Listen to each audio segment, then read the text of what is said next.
So this is how you can use Pika 1.5. This is an image to instant animation AI, and it's actually very easy. Now, I know what you're going to ask me, is it free?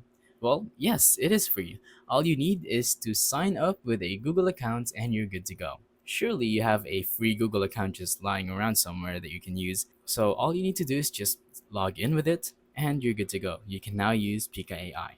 So how do you actually use it? Well, here I am at polo.ai, and what you're going to want to do once you sign up with your Google account is tap on that click to upload an image button. Once you do that, it's going to upload your image, of course, but first you have to choose an image, and once you've uploaded it, you can now change it into a video. Pika AI is going to take care of that using, of course, AI, and it's going to, turn it into something that is an animation. Yes, it is that easy. It changes your images into videos. Now, if you want to, let's say, add a prompt and turn that into video, you can do that as well by tapping on text to video. So just simply type in whatever you want, like let's say, make a video of a meteor shower in the night sky. It's going to generate that in just a few minutes.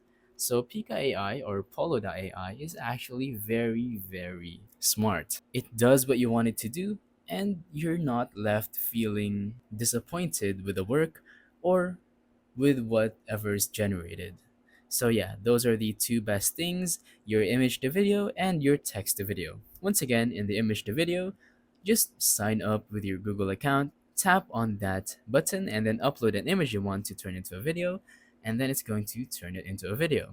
Next up is the text to video. Just type whatever you want and it's going to turn that into a video. It really is that easy and there is not much to explain. So I'll be leaving it at that. Thank you for watching. Don't forget to leave a like, subscribe, and let us know in the comments down below if the tutorial works or if you have any questions. Thank you and goodbye.